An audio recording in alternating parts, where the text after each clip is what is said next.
The Lincoln MKX ups its luxury game in a big way for 2016 in a bid to better compete with mid-size luxury SUVs like the Lexus RX. Now, besides the striking styling of this new car, there's a ton of technology on the inside that's a first for the MKX. Plus, there's an all-new engine, a turbocharged 2.7-liter V6. Now, with this host of improvements, can the Lincoln MKX enter the legitimate luxury segment? While the 2.7-liter is more powerful, more fun to drive, it's rated with the same 19 mile per gallon combined rating as the base 3.7-liter V6. Where it is going to hit you is that initial upfront cost for the 2.7-liter is $2,000.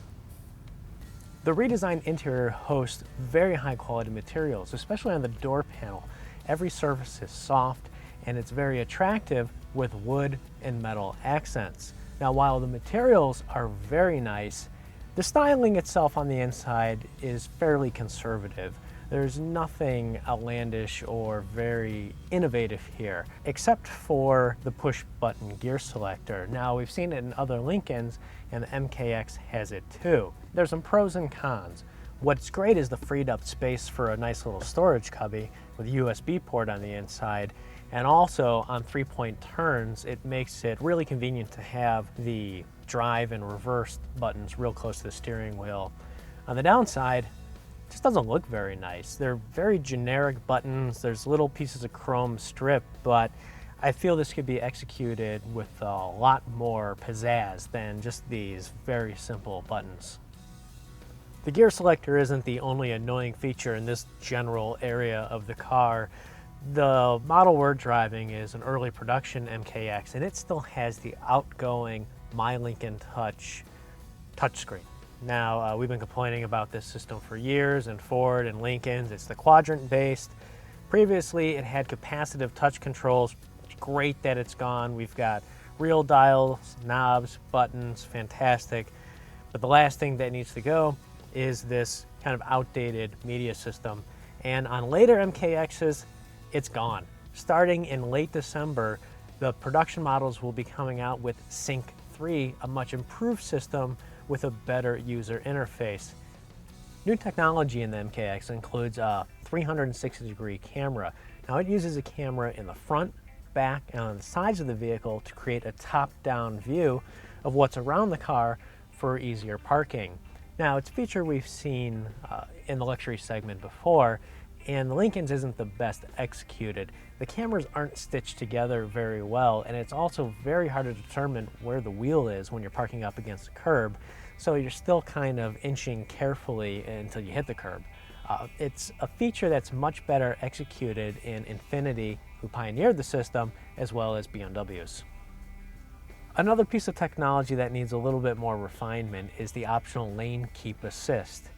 Now, that's the feature that's going to move the car back in its original intended lane if it starts to drift into the other lane. It's a little too jerky, it's jarring, and I'm not the biggest fan of how it self-corrects.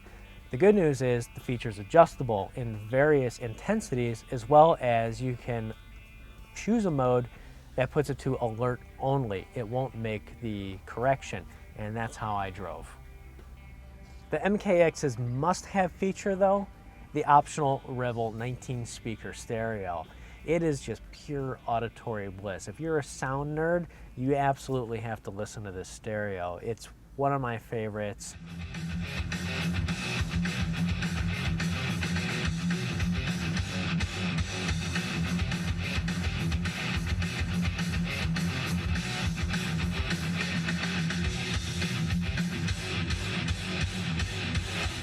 It's expensive though. On this reserve trim level, it's part of the $4,400 luxury package.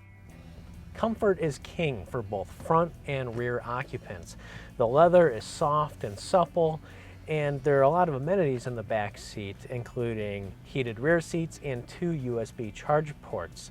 There are heated seats up front, as well as available heated steering wheel, and the comfort aspect also extends to the ride quality. Now, this car has an adjustable firmness suspension and various modes, including normal, comfort, and sport. Now, in any of those modes, it's not overly sporty or overly harsh. And in the comfort modes, it glides down the highway. It's a very comfortable, very quiet car, easy to spend a lot of time in. I wish the adjustability of those driving modes was easier. There's a sport button on the gear selector, but to get into the fine tuning of the suspension, you have to dig into the dashboard menus, which isn't entirely convenient. Standard on the reserve trim level is the always welcome and extremely useful hands-free liftgate. Now with a kick, it opens if you have your hands full of groceries, and it reveals a very generously sized cargo area, as well as one more trick, a power folding back seat. All options tallied up, our MKX Reserve retailed at just over $61,000. Now the MKX is good, but it's a bit of a stretch to ask for $60,000 good when other big names in the segment do it just as good or better with cleaner execution.